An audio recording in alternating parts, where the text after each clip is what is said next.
Dear Amihan Stories presents One Hot Night with My Best Friend's Ex-Fiancé. Written by Labyrinth.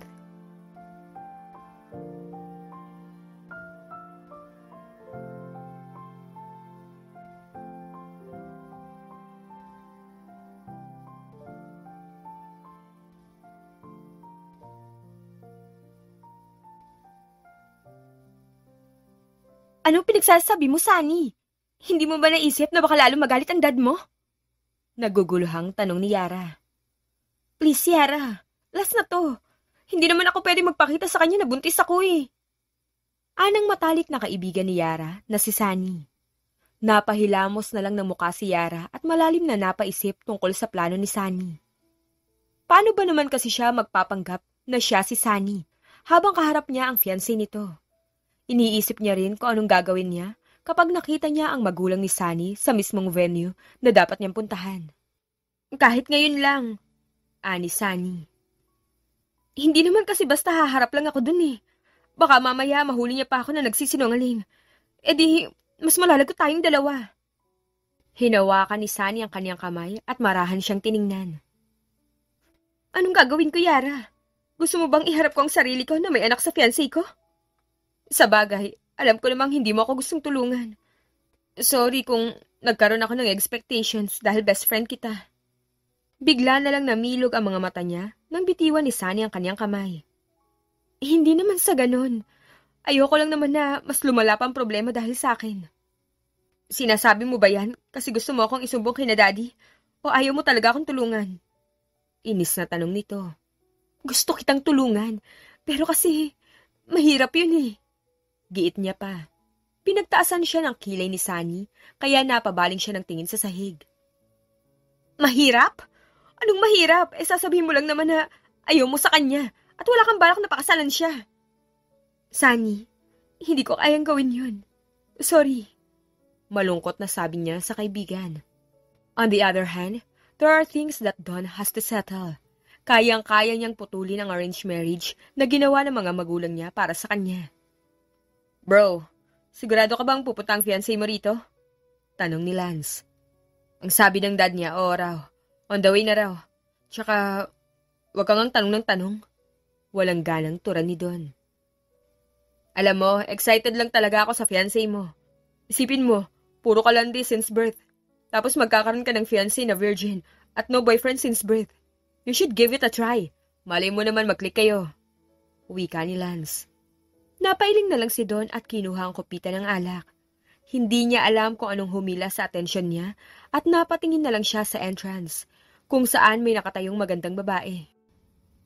She has this capturing aura. Parang lahat na yata ng lalaki roon nakatingin sa kanya. Who is she? Sa isip-isip niya. Napatayo siya para sana lapitan ng babae, pero bigla na lang siyang hinaklit ni Lance. Saan ka pupunta?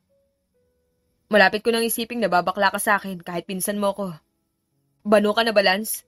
Balik tanong niya rito. She's hot.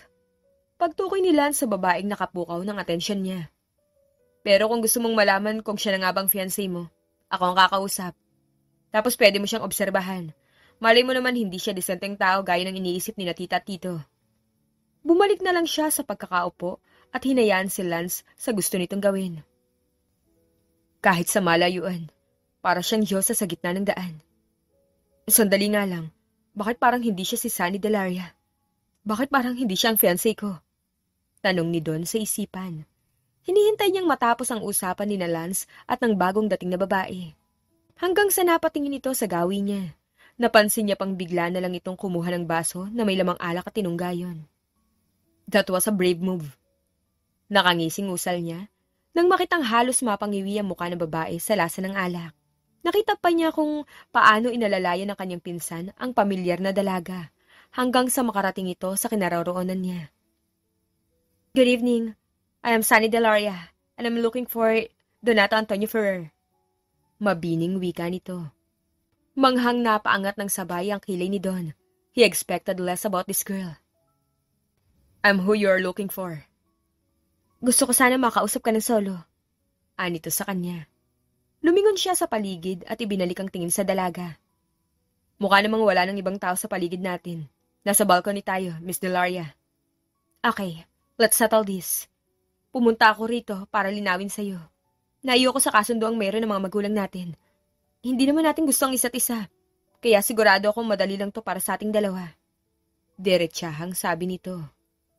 Hindi nakataka sa paningin ni Don ang sunod-sunod na paglunok ng babaeng kaharap niya. Imbis na sagutin ito agad, ay nilapitan niya muna at saka ngumiti rito.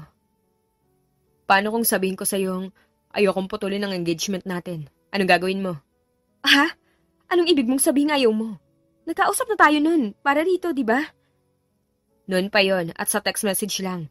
Hindi pa naman kita nakikita dati. Bawal bang magbago ng isip? Pinaglalaroan mo ba ako? Inis na tanong nito. Hindi. Kung ayaw mo talaga, ako nang kakausap sa magulang mo para... Maagap na nahawakan ni Don ang kamay ng dalaga. Kumunot ang kanyang noo nang mapansing namumula ang mukha at leg nito. Anong problema? Bitiwan mo ako. Nagtatanong ako kung anong problema. Paano kita bibitawan kung para kang masusubsob? Inis na tanong niya at ipinulupot ang kanyang braso sa bewang nito. Ang init. Sambit ng dalaga at pilit na inilalayo ang katawan nito sa kanya. Ang init sobra. Anong ang init? Wala sa sariling tanong ni Don. Kusang huminto ang utak niya nang simulang ibaba ng babae ang isang strap ng dress nito. Bakit ka naghuhubad? Hindi sumagot ang dalaga at ibinaba na lang ang isa pang strap kaya sunod-sunod na napamura si Don. Agad siyang naalerto at binuhat ang babae papunta sa isang silid. Nang maibaba niya sa kama ang dalaga, ay tinawagin niya si Lance para ipahanap ang waiter na may dalang alak kanina. Ang init! Naiiyak na wika ng babae. Nang maibalik ni Don ang kanyang atensyon sa babae, ay napaawang na lang ang kanyang mga labi dahil nakahubad na ito. What the? Ilang ulit siyang napamura sa kanyang isipan. That was not the first time he saw a half-naked woman. Babaero siya kaya alam niya ang bawat hulma na pwedeng magpahanga sa kanya. Kaya ramdam na ramdam niya kung paano siya unti-unting naaakit sa dalagang nakainom ng aphrodisiac sa kanyang palagay. Ano bang gagawin ko sa'yo? Dadalhin ba kita sa ospital o ano? Iritableng tanong ni Don sa babae. Nilapitan niya ito para isuot ang damit nito at dalhin sa ospital. Pero nang mapapiksi ang babae, ay kusa na lang siyang napaso dahil sa init ng braso nito. I know she's not Sunny Delaria. Ngayon lang ako nag-asam na malaman ang pangalan ng isang babae. Aniya sa isip. Ang init-init. Anong ginawa mo sa akin, ha? Naiiyak na tanong niya rito. Miss, para sabihin ko sa'yo, wala akong ambag sa kung anong nararamdaman mo. Nakainom ka ng alak na hindi naman para sa'yo tapos sinisisi mo sa akin. Ibig sabihin, dalhin mo ako sa ospital. Kaya nga kita nilapitan para dalhin doon. Pero ang problema, may kalayuan ng ospital mula rito. Baka hindi ka umabot at sumabog ka na lang sa sakyan. Kalahating kasinungalingan at katotohanan ng sinabi ni Don. Totoong malayo ang lokasyon nila sa ospital. Pero hindi naman basta na lang magkakaroon ng side effect ang nainom ng dalaga. Kitang-kita ni Don kung paano namutla ang dalaga habang sinusubukang ibalik ang suot nito. Ayos ka lang? Nahihilo ko. Sabi pa nito bago humawak sa kwelyo niya. Yes, hindi ako nakainom ng aphrodisiac, pero parang ako pa ang high. Bulong niya. Hinahawakan pa ng babae ang kanyang labi at bahagyang lumapit pa sa katawan niya. Ang pula naman ng labi mo. Kapag hindi ka pa nakapagbihis, hindi na kita madadala sa ospital. Kanina ko pa inaangat ang strap, kaso ang kamay mo nakalagay sa loob ng damit ko. Inosenteng sagot ng babae. Hindi alam ni Don kung matatawa ba siya o maiirita rito. Pero nang idikit nito ang labi sa kanya, ay para na siyang napatira ng pasensya at siniil ito ng halik. Maingat niyang inihihiga ang babae sa kama bago pumatong sa ibabaw nito. Mind telling me your name? Napahinto ito sa pagdama sa kanyang katawan at marahang napatitig sa kanya. Nasabi ko na naman, di ba? Napailing na lamang si Don at pinunit ang damit ng dalaga. Masyadong mahaba ang gabi para tawagin kita sa sinabi mong pangalan kanina. May iba ka pa bang pangalan? I mean, Yara. Yun ang tawag sa akin ni Mama. Yara. Parang rumolyo sa dila niya pangalan ng babae. Pakiramdam niya ay masisiyahan siyang tawagin ito ng paulit-ulit. You have an angelic face, Yara. Teka, bakit ang kamay mo napupunta na sa panty? Hindi na naituloy ni Yara ang sasabihin nang halikan niya ito. He waited for her to push him, but she did not. Imbis ay tinugon nito ang kanyang halik sa parehong intensidad. She even moaned when his lips went down her neck. Sa unang pagkakataon ay naramdaman niya ang kakaibang saya na hindi niya alam kung saan nagmumula. He gets laid for almost every single day. Kaya hindi niya alam kung paanong bumilis ngayon ang tibok ng kanyang puso. Relax, Yara. I will be gentle. Turan niya pa. Ramdam na ramdam niya kung paanong sinusubukan ng dalaga na labanan ang tensyon ng katawan nito. Ilang beses pa siyang nakarinig ng mahihinang pagungol, kaya lihim siyang napangiti. Bakit ka? This will help you, Yara. Aniya. Paanong help? Nahihilo na ako ng sobra. You have to release the tension. Kapag hindi mo na-release yan, lalo ka lang mahihirapan. Bakit di mo na lang ako dalhin sa ospital? Hinagkan ni Don ang noni Yara. Kung dadalhin kita ron, baka bigla ka na lang maghanap kung kailan nasa sasakyan na tayo. Nahalata niyang parang nag-iisip ang dalaga. Pinaningkitan siya nito ng mata kaya kusang gumuhit ang ngisi sa kanyang labi. Are you tricking me? Tanong nito. Bakit ko naman gagawin yun? Tinutulungan na nga kita. Lilinawin ko lang ulit. Kahit anong mangyari ngayon, walang magbabago sa desisyon ko. Call off ng engagement. Kinabig niyang muli ang bewang ni Yara bago pa ito makapagsalita. Pinagsaluhan nila ang init ng magdamag at hindi na namalayan pa ang oras na kusang lumilipas. Kailangan nating sumakay sa kotse ko. Kaya mo pa ba? Seryosong tanong ni Don. Agad siyang umani na masamang tingin mula sa dalaga. Sa tingin mo, makakaya ko pa bang lumakad nito? Malakas na tawa ang umalingaw-ngaw sa apat na sulok ng silid. Hindi niya mapigilan na matawa sa reaksyon nito. Habang ito ay sobrang talim ng tingin sa kanya. Sino bang may sabi maglalakad ka? Siyempre kakargahin kita. Binuhat niya si Yara papunta sa sasakyan at sinimulan ng magmaneho. Pero makailang ulit din silang huminto sa daan dahil sa pangangailangan ng dalaga. Hanggang sa nakabuo si Don ng isang desisyon na maaaring ikagalit ng dalaga. Nasaan ako? Nagpalingali nga si Yara sa kanyang paligid at napansing pamilyar ang kanyang silid na tinutulugan. Anak ka ng... Bakit ako hubad? Kusang nalaglag ang kanyang panga nang makitang puro pasana maging ang kanyang hita at braso. Wala rin siyang suot miski na kahit na ano at tanging kumot lang ang nakatabing sa katawan niya. Kaya pala pamilyar sa akin ang kwarto dahil halos buong magdamag akong tumama sa bawat sulok ng silid na to. Aniya sa isip. Naagaw ang kanyang atensyon nang bumukas ang pinto at iniluwa ang nakangiting lalaki. Sino ka? Nasaan ako? Hindi mo na agad ako naaalala. You even screamed my name last night, darling. Sagot nito at saka naupo sa dulo ng kama. Malamang hindi ko nakakalimutan ang pangalan ng fiancé ng best friend ko. At sino ba naman ang makakalimot kung buong magdamag kaming may ginagawa? Aniya sa isip. Gusto niyang sabunutan ang kanyang sarili dahil sa katangahang nagawa kagabi. Namumula yata ang pisngi mo. Huwag mo sabihin naisip mo pa rin ang ginawa natin kagabi. Huwag ka masyadong mag-isip dahil pwede naman nating ulitin yun.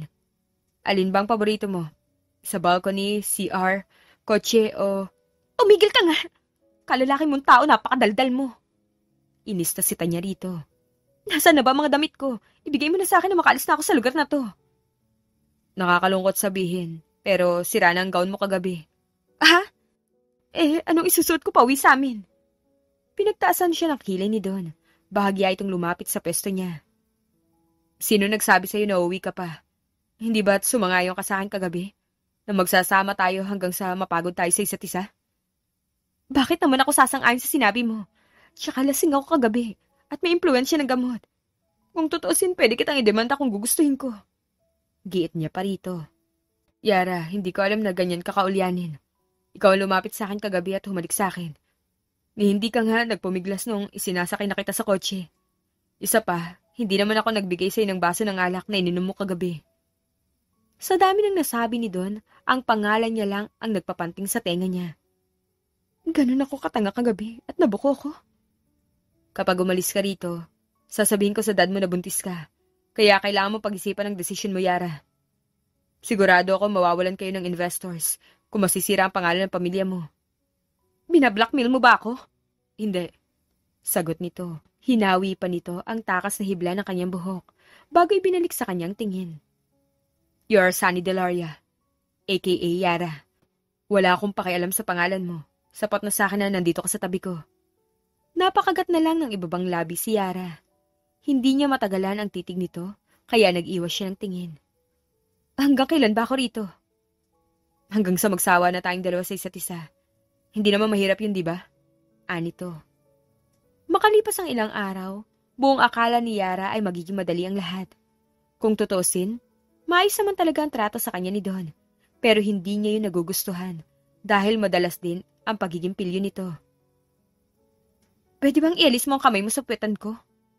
Inis na sita ni Yara sa lalaki. Paano kung malaglag ka dyan? E di, nagastusan pa ako. Mas okay nang nakalalay ako sa'yo. Sagot naman ng binata. Napairap na lang si Yara at hinampas ang kamay ni Don.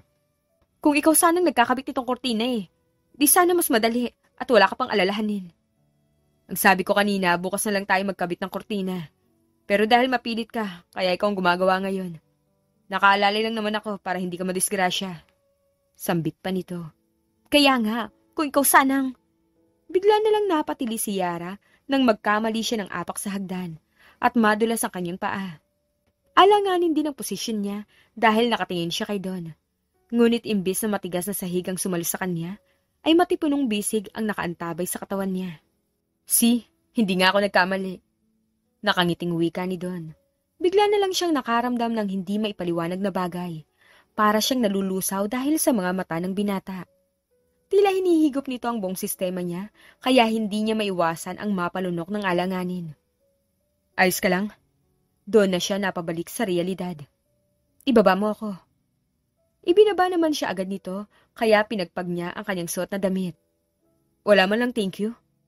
Inis siyang napatitig dito at pinagkrus ang braso. Alam mo, kung hindi ka madaldal at makulit, hindi rin ako mahuhulog. Kahit naman mahulog ka, kaya naman kitang panindigan. Hindi mo ba yun napansin? Sinalo kita nang nahulog ka sa akin. Malokong wika nito. Ilang ka ba magseseryoso? Kapag kasal na tayo? Napasa po na lang si Yara sa kanyang noo at nagmarcha papunta sa kusina. Nakakapikon talagang taong yan. Sa katangahan ko, nasabi ko pang pangalan ko. Mabuti na lang at nakalusot pa. Kundi, paano na si Sunny? Sinubukan ni Yara na gumawa ng paraan para makausap si Sunny. Pero sa tuwing kukunin niya ang cellphone ni Don, ay nahuhuli siya nito. Kaya naman iisa lang ang tanging paraan para makatakas siya. Ano to? Nagtatakang tanong ni Don sa kanya. Hindi ako kumakain ng luto ng iba. Wala talagang konsiderasyon ng isang to. Naiiling na sambit niya sa isipan. Nagluto ako para sa atin. Walang lason yan. Kita mo, hindi kita nilagyan agad sa mangkok para ipakita sa'yo na handa akong tikman ang pagkain sa mismong kaldero. Kumuha siya ng isang kutsyarang ulam at kinain yun. Sumandok din siya ng kanin at nginuya sa harap ni Don. Okay na ba? Makakain ka na ba ng matiwasay? Ngumisi ang lalaki. Bakit mo ako pinagluto? Nagpapalakas ka sa akin, no? Sabihin mo lang, Yara, pagbibigyan agad kita. Gusto ko tagad tusukin ang nguso niya nang hindi na siya makangisi sa akin ng ganyan. Pero syempre, dapat magtino ako dahil ito lang ang tsansa ko. Palalim ng palalim ang iniisip ni Yara tungkol sa kanyang plano, kaya hindi niya na namalayan ang ginagawang pagdurog sa karning nasa plato. Hey, alam kong nakakapikon ako pero hindi mo naman siguro naisip na patayin ako, di ba? Tsaka wala akong ginawang masama sa'yo, bukod nung gabi na ginusto naman natin. Naiiling na sabi ng lalaki. Wala kang ginawang masama sa akin. Para mo naman akong ginawang preso sa bahay na to. Yun sana ang gusto niyang isagot. Pero ngumiti na lang siya at isinubo ang durog na karne. Don, wala naman sigurong problema kung sa kwarto mo ako makikitulog, di ba? What do you mean? Hinawi niya ang kanyang buhok papunta sa kanan at pinaglaruan ng kutsara sa kanyang labi, gaya ng nabasa niya sa isang rated as PG na libro. Gusto ko kasing magkatabi sana tayo matulog, kahit ngayong gabi lang. Sa kabilang banda ay natapos ang pagkain ng hapunan na puno ng alalahanin ng utak ni Don. He searched for the real Sunny Delaria, and he was right about Yara. Ito nga ang babaeng kaeskwela niya nung nasa high school pa. Kaya nga lang, ang pinagtataka niya, bakit ito ang nagpakita, imbes na ang totoong Sunny. Hindi naman kaya may kinakasama ng ibang totoong fiancé ko? sa isip-isip niya. Don, pagtawag ni Yara sa labas ng pinto. Pagbukas niya ay may dala na itong kumot at unan na para bang handa ng makitulog. Seryoso ka talaga? Hindi ba halata? Nandito na nga ako eh. Inaakit mo ba ako, Mrs. Ferrer? Tanong niya rito. Napangiti na lang siya nang makita ang bahagyang pagsinghap ng dalaga. Sinabi ko na ngang hindi matutuloy ang kasal, di ba? Inilak niya ang pinto ng kwarto bago ibinalik ang tingin kay Yara. Nasabi ko na rin naman na kung gagawin mo yun, I will make sure na hindi makakabawi ang kumpanya niyo. Lalo na ngayon, may kumakalat na issue tungkol sa dad mo. Pero kung balak mo talagang i-call off ang engagement, bigyan mo ako ng 5 valid reason, Mrs. Ferrer. Tigilan mo nga kakatawag sa akin ng Mrs. Ferrer. Hindi mo naman siguro ina-expect na tawagan kitang Miss Delaria, di ba? Lalo na kung ikakasal na tayo. Humakbang siya papalapit kay Yara at hindi nakatakas sa paningin niya ang pagiging alerto nito. Matapos kasi ng gabi ng kanilang unang pagtatalik, ni minsan ay hindi niya sinubukan panggawa ng anuman si Yara. Masyadong mataas ang respeto niya rito at may isang bagay siyang hindi maunawaan kung bakit gusto niyang kasama palagi ang dalaga. Lumayo ka sa akin, Donato Antonio Ferrer. Nagbabantang wika nito. Itinas ng sabay ni Don ang kaniyang mga kamay, tanda ng pagsuko. Chill, ikaw tong pumasok sa kwarto ko nang nakasuot ng damit ko, tapos parang ako pa ang trespassing. May sinasabi ka?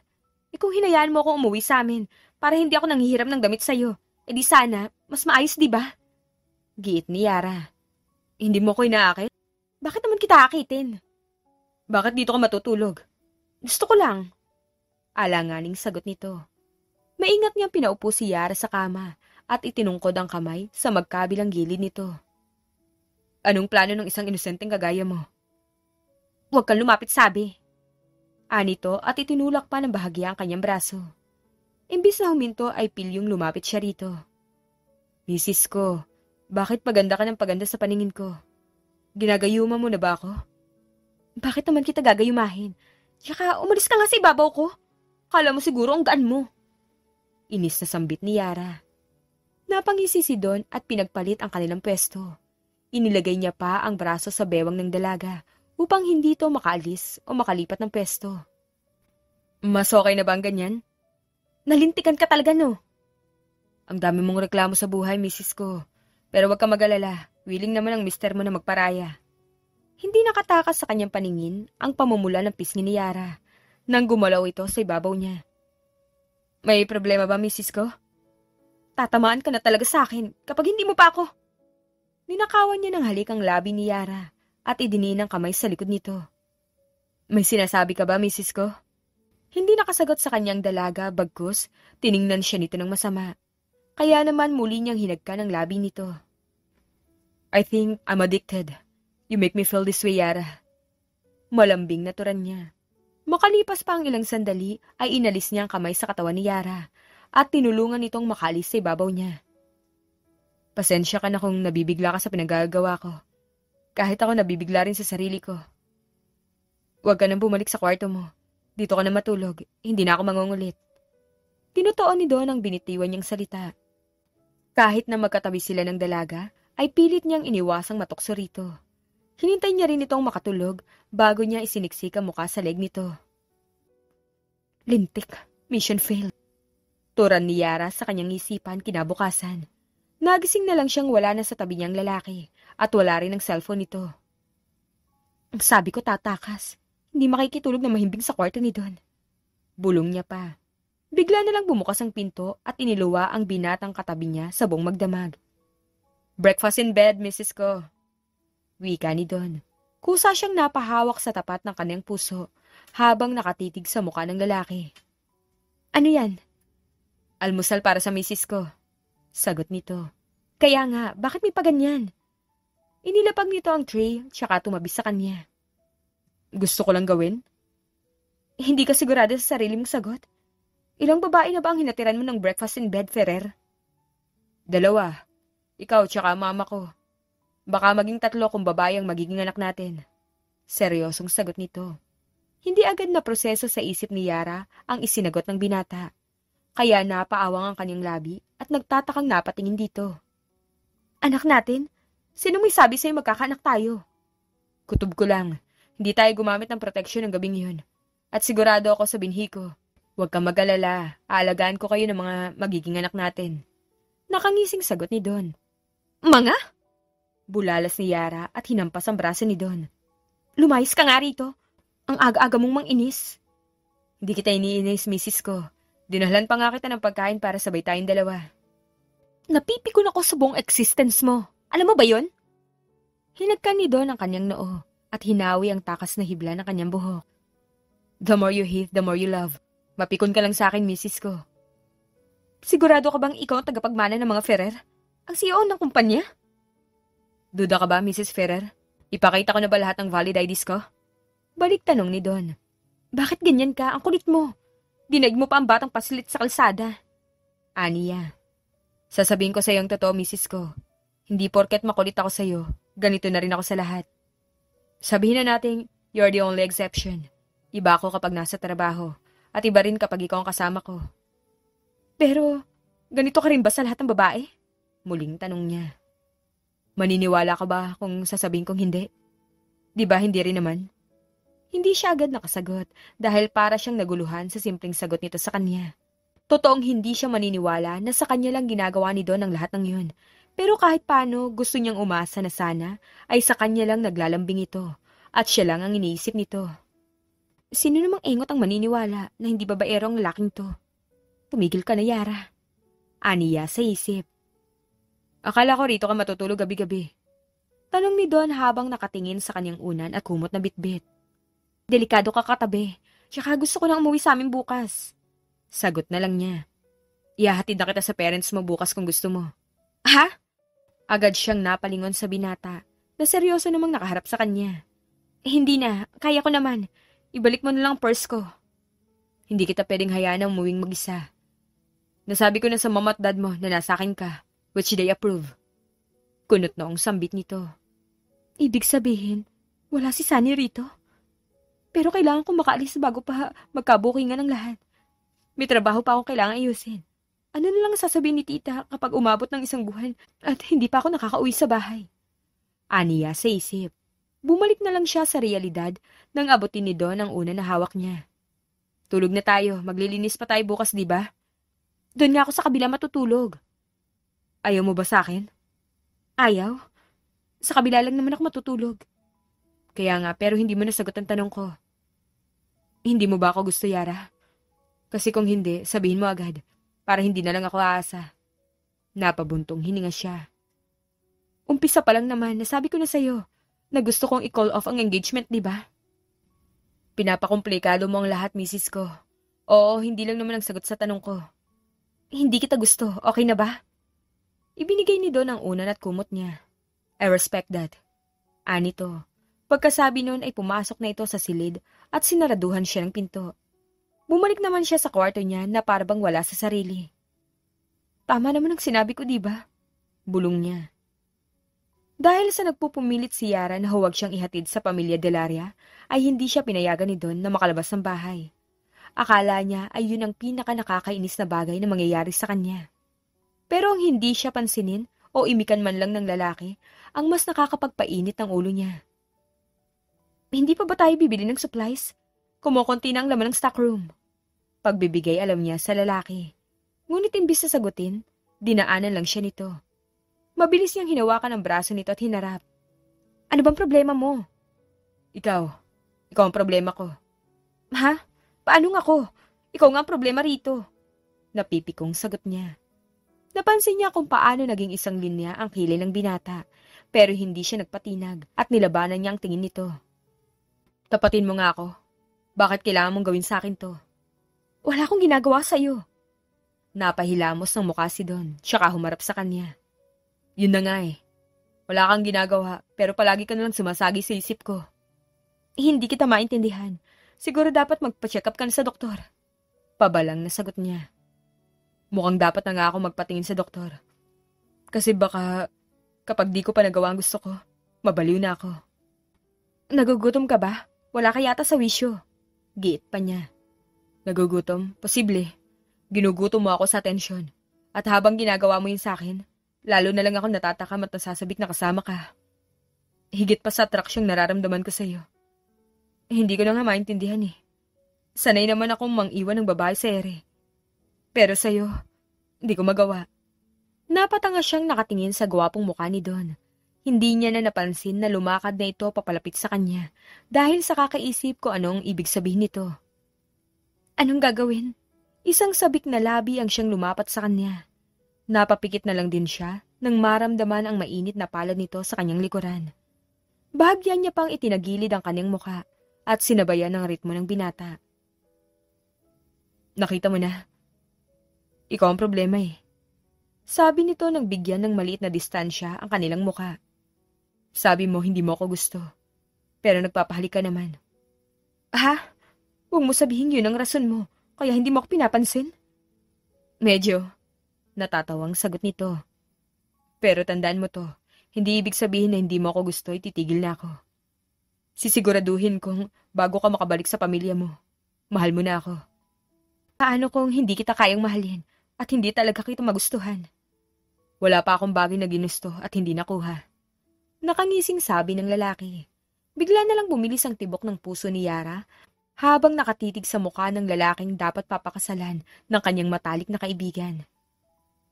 Malito, Yara. Hindi ka dapat sumasawsaw sa apoy na mahirap takasan. Inalis niya ang kamay ni Don sa kanyang likuran, ngunit mas malakas ang binata kaysa sa kanya. Natatakot ka bang mahalin ako? O natatakot ka makilala kita? Alanganin siyang napalunok at dahan-dahang humugot ng malalim na hininga. Wala akong kinatatakutan, Donato. Kung wala naman pala, edi wala ring problema sa'yo kung ipapakita ko sa'yo kung paano magkagusto ang dating playboy. Kusa na lang napatango si Yara, kaya gumuhit ang malaking ngiti sa labi ni Don. Good girl. Kinintalan pa nito ng halik ang kanyang noo bago siya iniwang nakatulala sa sala. Huli na nang mapagtanto niya ang ginawang pagsangayon. What's wrong with you, Yara? Hindi makapaniwalang sambit niya. Hindi naman siguro magagalit si Sunny kapag nalaman niya ang nangyari sa bahay na to, diba? Lalo na't may nobyo naman talaga siya. Pero hindi ko rin naman gusto ang lamunin ng atraksyon kay Don. Dahil hanggang ngayon, hindi pa rin tapos ang engagement na meron sila. Kung noong unang araw ni Yara sa bahay ni Don, ay panay pang-asar lang ang ginagawa nito sa kanya. Ngayon, ay mas lumala pa. Kada magkikita sila ng binata ay palagi siyang nakakatanggap ng yakap at halik sa noo. Kaya habang tumatagal, lalo lang siyang nasasanay sa ginagawa nito, na para bang nakadepende na ang araw niya sa kakulitan nito. Ako na lang kaya magluto? Tanong ng binata. Hawak ko na ang kawali tsaka ka nagsabi. Pasaring ni Yara. Hawak lang naman eh. Di ka pa naman nakakapag-umpisa. Ako na ang gagawa. Anang lalaki sabay lapit sa kanya. Ako na nga sabi.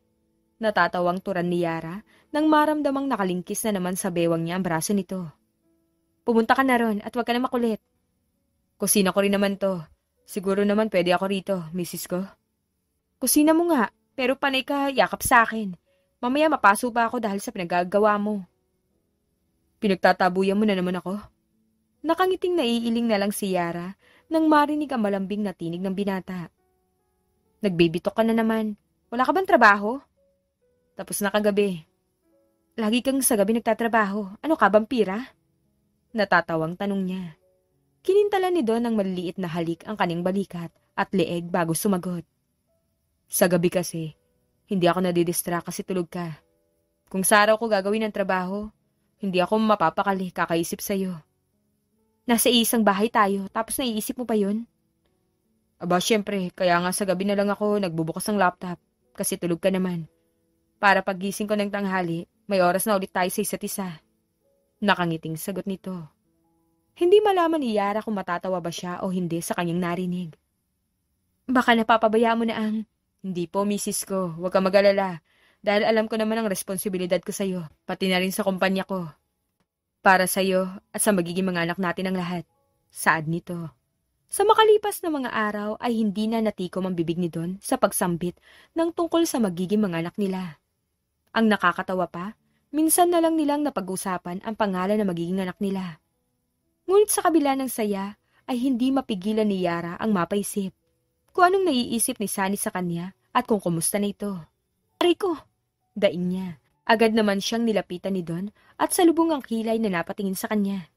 Anong nangyari? Wala, tumalsik lang ang sabaw nung nilagay ko tong patatas. San banda? Tingin niya ako. Ako na kasi dyan eh. Napasok ka pa tuloy. Napatitig lang si Yara sa nag-aalalang mukha ni Don habang hinuhugasan itong kamay niya. Sa librong nababasa niya noon, minsan ay nasusuya siya kapag ang bidang lalaki ay sobrang alaga sa nobya nito. Pero sa nakikita niya ngayon, mas nararamdaman niya pa ang takot na baka isang araw ay magbago ang pagtrato nito sa kanya. Ano kayang magiging reaksyon nito kapag nalamang nagsisinungaling siya tungkol sa kanyang pagkatao? Masakit ba? Gusto mong lagyan ko ng ointment? Tanong pa nito. Hindi na. Natalsikan lang naman yan. Don, may gusto pala akong sabihin. Ano yun? Paano ko ba sisimulan? Tanong niya sa isipan at humugot ng malalim na hininga. Kasi yung tungkol sa akin na sabay silang napalingon nang marinig ang cellphone ni Don. Anong tungkol sa'yo? Mamaya na lang siguro. Sagutin mo muna, baka importante. Are you sure? Mas importante ka sa akin. Napangiti na lang siya sa sinabi nito tumango. Sagutin mo na yan. Sasabihin ko na lang mamaya pagtapos ko magluto. Tiningnan pa siya ni Don na parang naninimbang, kaya hinagkan niya ang labi nito. Sige na, sagutin mo na yan. Kung anong gusto na misis ko. Anito at minsan pang hinalikan ang labi niya. Pagkaalis ni Don ay kusa na lang napahawak si Yara sa tapat ng kanyang puso. Sunod-sunod ang tibok nun na animoy galing siya sa isang marathon. Mas mahirap pala talagang magkagusto sa taong bawal sa'yo. Bigla na lang siyang napalingon nang marinig ang pagbalik ni Don. Ang bilis mo naman yata. Ayaw mo ba akong kasama talaga? Paano ba yan? Mukhang wala ka nang magagawa kasi gusto kitang makasama habang buhay. Pilyong tugon nito. Sa kabilang banda ay umuusad ang paghanap ng detalye sa katauhan ni Yara. Habang tumatagal, ay nagiging totoo na ang nararamdaman ni Don para sa dalaga. Isang bagay na hindi niya naman talaga inaasahan. Bro, nabasa mo naman na ang buong details, di ba? Why keeping her? Tanong nila sa kabilang linya. It's up to me. By the way, naayos na ba ang pinapayos ko? Hindi pwedeng umabot pa next month yon. Teka nga bro, ano mo ba ako, sekretarya? Dami mong utos Angil ni Lance. Hindi biro ang hinihingi mong kapalit. Ang kapal ng mukha mo magreklamo. Sagot niya na ikinatawa nito. Ibinayad niya kasi ang isang parte ng lupain niya sa Palawan. Kaya siguraduhin mong matatapos ang lahat ng kailangan ko next month. Grabe namang pagpapanggap ang ginagawa mo doon. Biruin mong ibabayad mo talaga ang lupa na yun sa akin para sa babaeng kasama mo. Tinamaan ka na ba talaga? Pabirong tanong pa ni Lance. Ibababa ko na to. Mag-update ka na lang sa akin. Pagkasabi nun ay ibinalik na niyang tingin sa laptop kung saan niya binabasa ang mga detalye tungkol kay Yara. Hindi nga siya nagkamali tungkol sa dalaga. Kaya pala pamilyar ang mukha nito ay dahil sa iisa silang paaralan noong nasa high school pa. Biruin mo nga naman. Ang binubuli lang noon, magiging ganito na kaganda ngayon. Nakangiting turan niya sa isip. Yarake Montenola. Hanggang kailan ka ba magsisinungaling sa akin? Nakalagay sa file na ulilang lubos ng dalaga at siyahin na lang nito ang tanging sinusuportahan. Maging ang koneksyon nito kay Sunny Delaria na siyang fiancé niya. Ang ipinagtataka lang niya ay kung bakit hindi nagpapakita ang totoong Sunny at kailangan pang si Yara ang humarap sa kanya. Para naman hindi mag-alala ang siyahin nito, ay nagpapadala siya ng mensahe at nagkukunwaring siya si Yara. Aalis tayo? Nakangiting tanong ni Yara maya-maya. Sabi kasi ng misis ko, konti na lang daw ang stocks namin. Sagot niya. Pagkatapos natin kumain, tsaka tayo lalabas. Don, wala pa akong damit. Napataas naman ng sabay ang kanyang kilay dahil sa tinura nito. Anong tawag mo dyan sa suot mo? Damit mo to eh. Natawa naman siya at niyakap si Yara. Kaya nga lalabas na tayo para makabili na tayo ng damit mo. Gusto mo, bili na rin tayo ng diaper, crib at... Napahinto siya ng kurutin ng dalagang tagiliran niya. Ang lambing talaga ng misis ko. Pakis nga. Tumigil ka nga. Bilhan mo ako ng damit. Mag-amoy na tayo. Amoy lalaki na rin ako. Reklamo pa nito. Nung gabing nalasing ito ay sinadya niyang dumaan sa isang botik at binilhan nito ng bra at underwear. Pero siniguro niyang damit niya ang makikitang suot nito sa araw-araw. You look good on my clothes, misis ko. Napangiti pa siya nang makitang namula ang pisngi ni Yara. Kinikilig ka na naman sa akin. Ang kapal mo, kumain na nga tayo.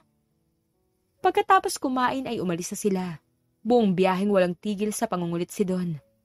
Gustong-gusto niyang nakikitang napipikon sa kanya si Yara, lalo na kapag tumutulis ang nguso nito. Naalala mo nga? Pilyong tanong niya. Wala akong maalala. Bali walang tugon ni Yara. Wala raw pero pagkabanggit ko kanina, para ka nang masasamid. Hindi ko maalala. Ang natatandaan ko lang may lalaking umabuso sa kalasingan ko. Nag-explain na ako. Kung di ko ginawa yun, lalo ka lang mahihirapan. Malumanay na sagot niya. Totoo ang lahat ng iyon.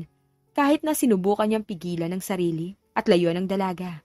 Hindi niya maatim na makita itong nahihirapan. Ngunit tama rin naman si Lance nang sabihin itong hindi normal ang naging response niya.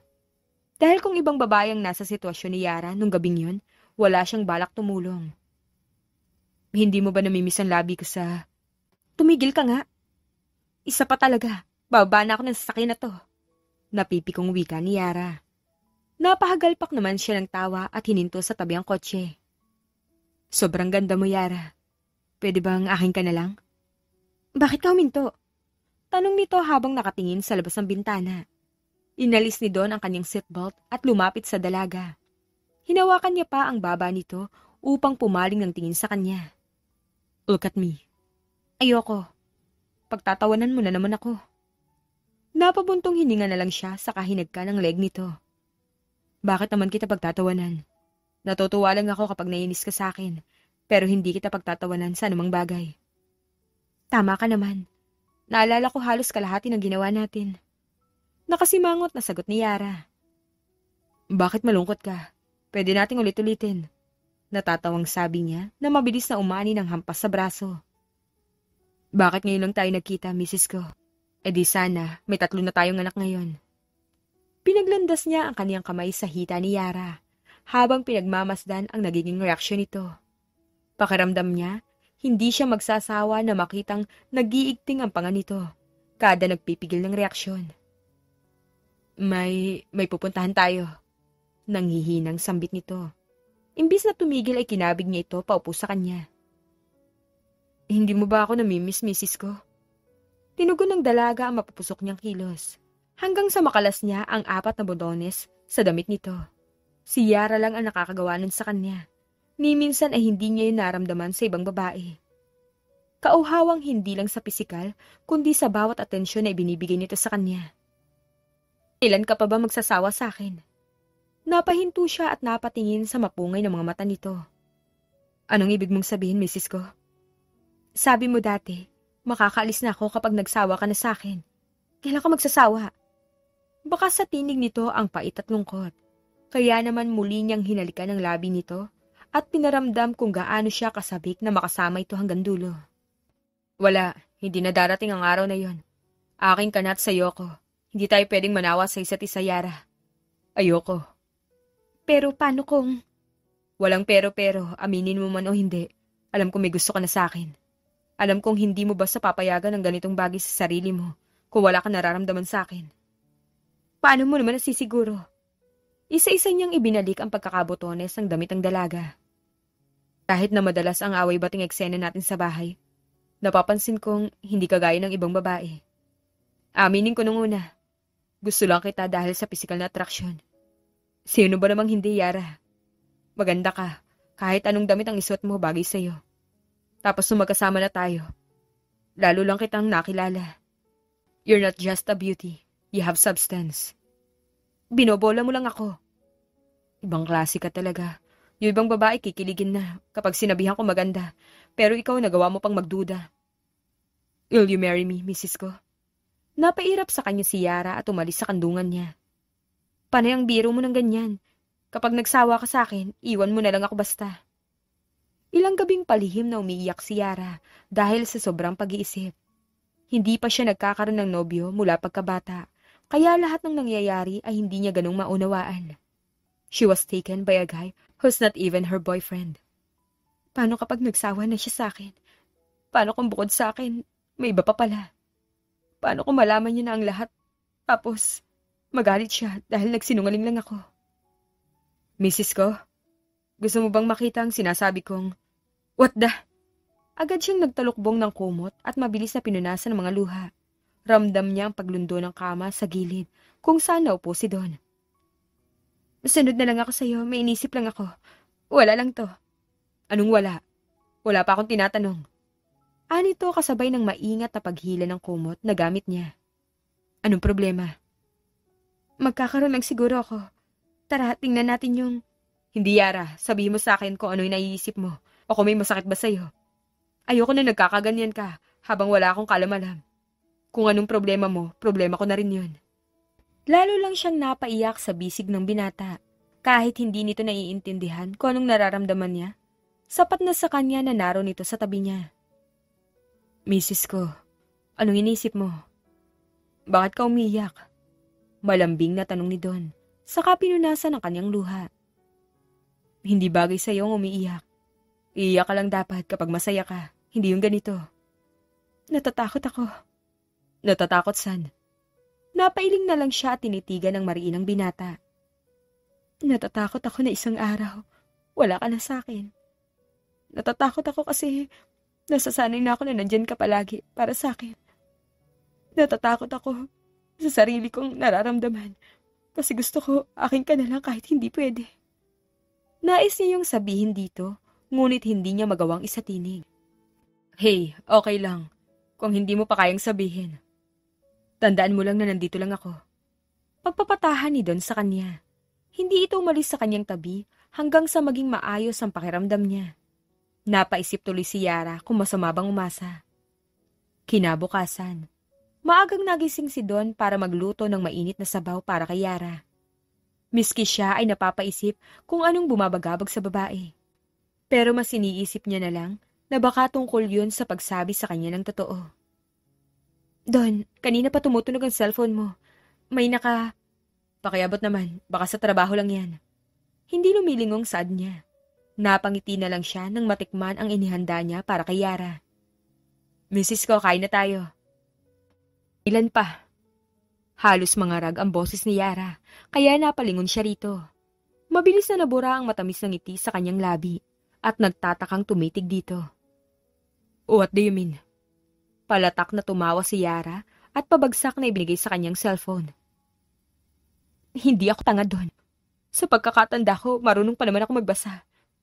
At kung sa tingin mong isa akong tanga, dahil hinahayaan kita sa gusto mo, pues mali ka.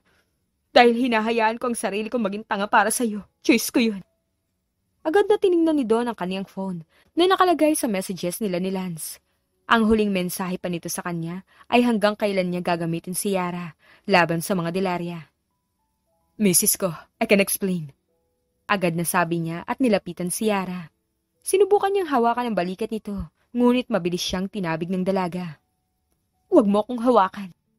Anito at ilang beses pang napamura. Kailan mo pa akong ginagamit doon? Mula ba nung gabing nagkita tayo? Kaya ba panay ang pangasar mo sa akin? Siguro sobrang taas na ng ego mo ngayon kasi may nabiktima ka na naman. Yara, hindi yun ganun. Everything is real. Lintik naman doon. Nabasa ko na nga eh. Tapos nagmamangmangan ka pa? Huwag kang umiyak, please. Hindi kita ginagamit. At itong nakaraan ko lang nakumpirmang hindi ka ang anak ng mga Delaria. Come to think of it, you have a secret too. Tama ka. Hindi Sunny Delaria ang pangalan ko, kundi Yaraki Montenola. Kinausap lang ako ng kaibigan ko para putulin ang arranged marriage niyo. Pero hindi ko planong manatili sa poder mo. Tinanong mo ako dati kung gusto kita. Uulitin ko. Hindi kita gusto, Mr. Ferrer. Pinal na sambit nito. Is that what you want? Iuwi mo na ako sa amin o kukunin ko ang sasakyan mo at ako mag-uwi sa sarili ko. Wala na palang masasakit pa sa pagmamahal na wala namang label. Alam ni Yara na wala siyang niloloko kundi ang sarili niya. Tulad ng nais niya ay inihatid na nga siya ni Don sa bahay niya. Hindi naman naging kami para iyakan ko siya, tita. Wika niya at pilit na ngumiti sa kanyang tiyahin. Hindi nga kayo pero mahal mo. Panunokso naman ito na ikinasimangot niya. Ay nako, ikaw bata ka. Sabi ko sa'yo maghanap ka ng nobyo dahil tumatanda ka na. Kung alam ko lang na magkakaganyan ka dahil sa lalaki, sana hindi na kita isinama sa simbahan para padasalan. Tita naman eh, hindi ko nga po mahal. Giit niya pa. Napatas ang isang kilay ng kanyang tiyahin habang seryosong nakatingin sa kanya. Hindi mahal? Nangangayayat ka na buhat nang bumalik ka. Ang lalim na ng itim dyan sa ilalim ng mata mo. Mukha ka ng bangkay na walang ligo dahil sa lihim mong pag-iyak sa kasihodang Ferrer na yan. Tapos sasabihin mong hindi mo mahal? Iha, ayos lang na masaktan ka. Hindi mo kailangan pekein ang emosyon mo dahil wala rin akong balak na husgahan ka sa anumang paraan. Dagdag ng tiyahin niya. Hindi na napigilan ni Yara na mapahagulhol ng iyak. Miss na miss ko na po siya, tita. Baka po kinalimutan niya na ako. At may iba na po siya. Nasa kalagitnaan pa ng paglalabas ng saloobin ng dalaga nang makarinig sila ng doorbell. Nagpresenta naman ang kanyang tiyahin na ito nang titingin sa pinto. Pero hindi niya inaasahang makita ang taong matagal niya nang gustong makausap.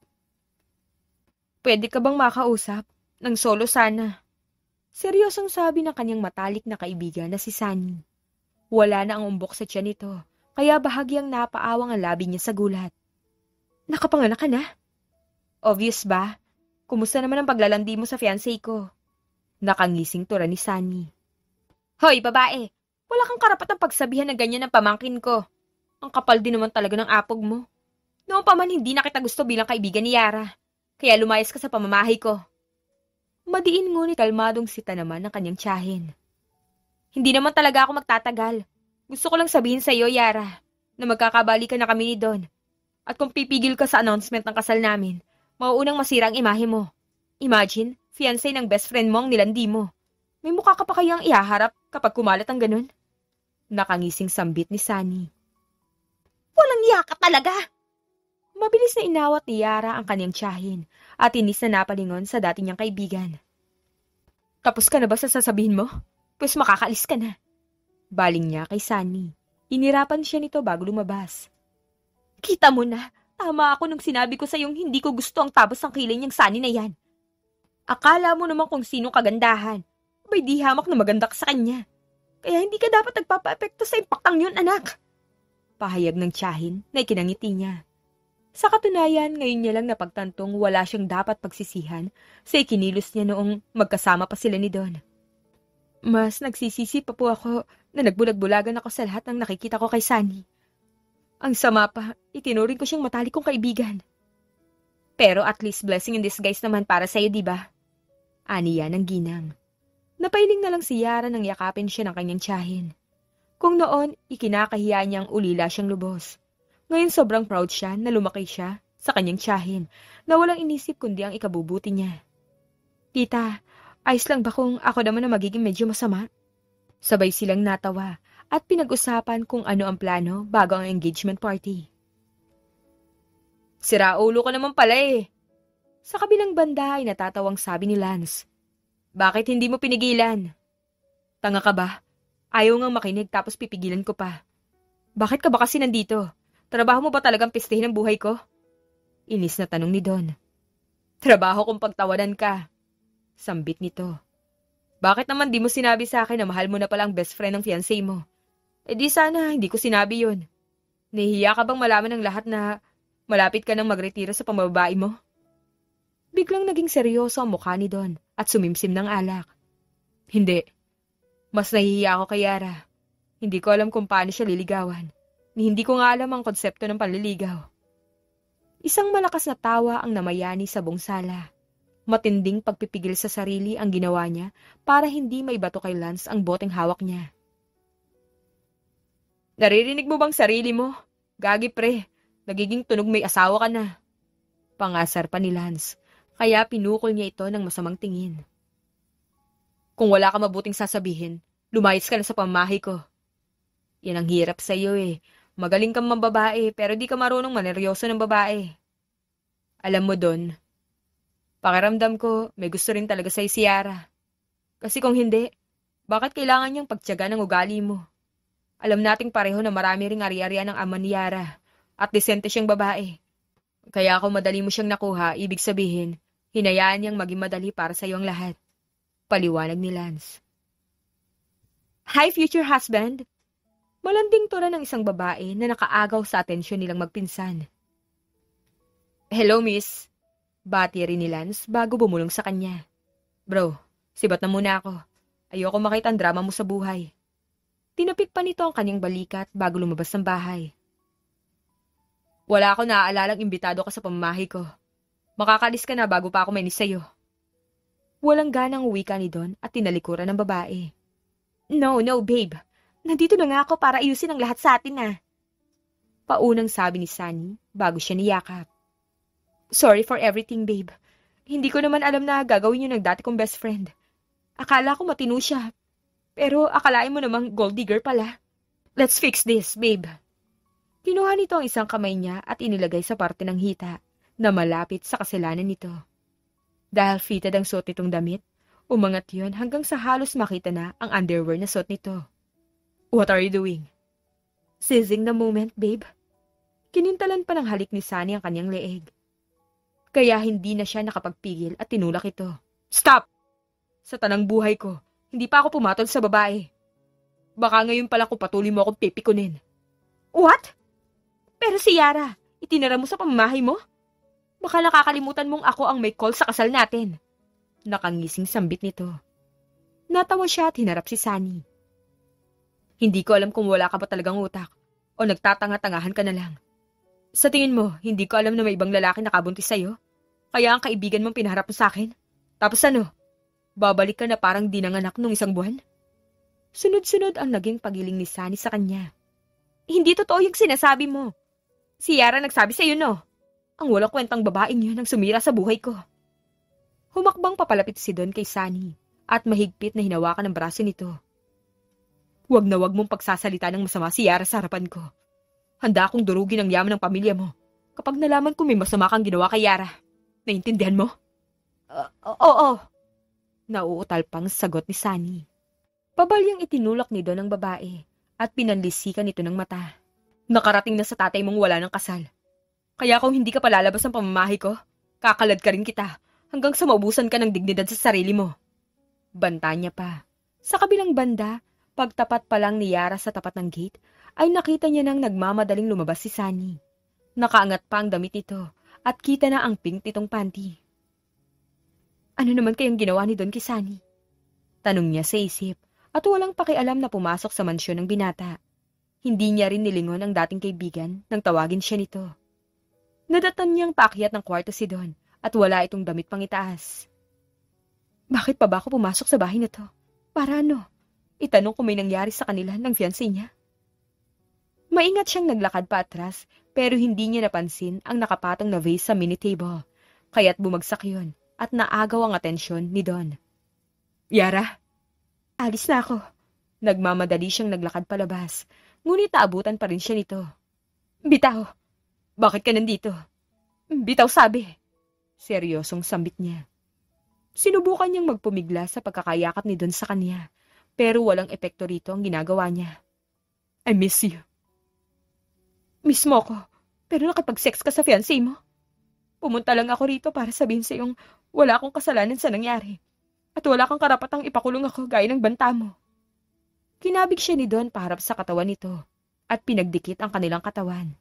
Kahit anong inis niya sa binata, ay napakalakas pa rin ang epekto nito sa katawan niya. Kanino mo na lamang nakipag-sex ako? Nakita ko si Sunny kanina lumabas ng bahay mo at sumakay ng kotse niya. Hindi mo man lang inayos ang pananamit niya bago pinauwi. Naaasar na turan niya pa at saka lumingon sa kabilang gilid. Napaikot na lang ang mata niya sa ere nang marinig ang pagtawa ni Don habang pilit siyang pinapalingon. Ikaw at ikaw lang, Yara. Lilinawin ko lang, hindi ako nakipag-sex sa kahit na sino. Nawala na ako ng gana sa ibang babae mula nang dumating ka sa buhay ko. Isa pa, matagal ko nang alam na hindi ka ang anak ng Delaria. Nagkita na tayo dati pero mukhang hindi mo ako natatandaan. Kaya kung balak kitang ipakulong, sa pamamagitan niyo ng kasal. Mahabang litanya nito. Kasal? Wow, misis ko. Sa dami ng sinabi ko, mukhang kasal lang ang nadampot ng isip mo. Natatawa ang komento ni Don na ikinanguso niya. Akala mo ba natutuwa ako sa'yo? Naiinis pa rin ako dahil ginamit mo ako. Misis ko, walang nanggamit at walang ginamit.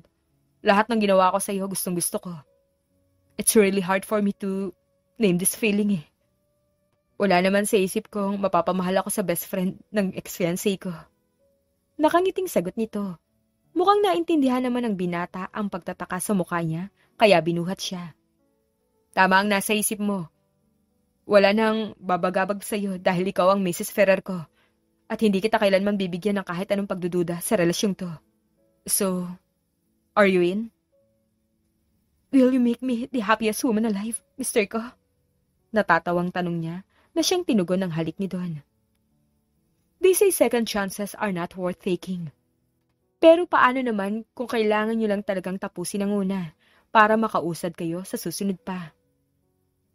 Ang sakit po talaga ng ulo ko, tita. Naiiyak na daing ni Yara sa mami ni Don nang minsang dalawin sila nito sa bahay ng huli. Ikaw, Donato Antonio, ano pinagagawa mo rito sa fiancé mo? Galit na tanong ng mami ni Don. Wala akong kasalanan, ma'am. Nakita mo naman kung paano kalagaan si Yara, di ba? Tugon nito. Ayaw niya po kasi akong bilhan ng gusto ko. Tapos panay pa po ang cellphone niya kada magkatabi kami. May ibang babae na po siya, tita.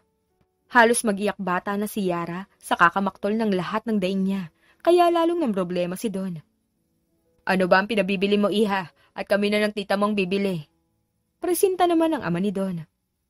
Gusto ko po ng kaimito na kulay kahel. Simple lang naman po ang gusto ko eh. Sagot niya habang nagpupunas ng luha. Kahel? Sabay na tanong ng mag-asawa. Told you, mami, kung ano nung naiisip ni Yara. Nung nakaraan pa, halos barilin na ako ng gwardya nang pakyatin niya ako sa puno ng hating gabi. Sabad naman ni Don. Sabay silang napalingon nang dumating ang kanyang tiyahin. Ano't nakabusangot ka na naman dyan, Yarake? Alam niya ang ganong tono ng kanyang tita, kaya halos hilahin niya na si Don para makapagtago siya sa likod nito. Ngunit ang magaling na lalaki, tumabi sa ina nito. Hindi ka na nahiya sa pamilya Ferrer? At kung maggawa ka dyan? Sermon pa rin ang tiyahin niya. Halat tumayo ka at kailangan mo magpahinga para bukas. Hindi pwede ang ganyan. Inalalayan siya ni Don para makatayo at mayakyat sa silid. Nang makapasok sa kwarto ay bigla na lang siyang siniil ng halik ng lalaki na mabilis niyang tinugon. Isa-isa nitong hinuhubad ang kanyang damit hanggang sa mailapat ang kanyang katawan sa malambot na kama. Walang sali-salita at muli silang naging isa. I love you, Mrs. Ko. Sambit ni Don habang ginagawaran siya ng maliliit na halik. I hate you. Nagtatampong sagot niya na ikinatawa nito. Kinabukasan ang araw na siyang pinakahihintay ng lahat. Ang araw kung kailan manunumpa silang dalawa sa harap ng poong may kapal. Ang pinag-isa ng Diyos ay hindi mapapaghiwalay ng tao. Gaya ng sumpaan niyo, mabuhay kayong masaya at tapat sa isa't isa. Dalangin ng simbahang to na magkasama kayo habang buhay nang may kapayapaang daladala. At bilang pagtatapos ng seremonyas, binabasbasan ko ang pag-iisang dibdib niyo sa ngalan ng Ama, Anak at Banal na Espiritu Santo. Sina Donato Antonio Ferrer at Yarake Montenola Ferrer ay tiyak ng mag-asawa. You may now kiss the bride. Nakangiting wika ng padre. Inalis ni Don ang belong suot ni Yara at naluluhang umiti rito. Hindi ko alam na mas may igaganda ka pa pala kapag kaharap kita sa altar. Bolero, natatawang sagot ni Yara. Kung ang pangako rito ay mahalin ka sa habang buhay, ipinapangako naman sa iyong mamahalin kita hanggang sa mga susunod ko pang buhay. Mahal na mahal kita, Mrs. Yarake Montenola Ferrer. Siniil niya ng halik ang kanyang asawa na singbanayad ng alon sa karagatan at dalisay ng hangin sa alapaap. Mahal na mahal din kita, Mr. Ko. Isang engrandeng selebrasyon ang naganap ng araw ring yun. Pinagsaluhan ni Don at Yara ang kanilang bagong yugto na puno ng pagmamahalan. Sa kabila ng imperfection at kamalian, naitaguyod ng mag-asawa ang kanilang pamilya. Mrs. Ko, masakit na talaga ang likod ko. Wala bang masahe? Paglalambing ni Don. Siyempre meron. Nakangiting wika ni Yara at inalis ang suot na roba. Pagbibigyan si Mr. Ferrer sa kahit anong gusto niya dahil siya ang nagpatulog sa 4 na bulinggit. Bakit lalo ka naging sexy kahit na quadruplets ang nilabas mo? Humahangang tanong ni Don. Pakiusap, wag mo munang buntisin kung ayaw mong madagdagan ang alaga natin. Nakapikit na sagot ni Yara habang sinasabayan ang bawat galaw niya. Napangisi na lang siya at muling hinalikan ang asawa na para bang ito ang unang beses na magtatalik sila. I love you, Mrs. Ferrer. I love you more, Mr. Ferrer. The end. Kung nagustuhan niyo ang aming istorya, ay huwag kalimutan na mag-like at subscribe. Mag-iingat po tayong lahat. Salamat!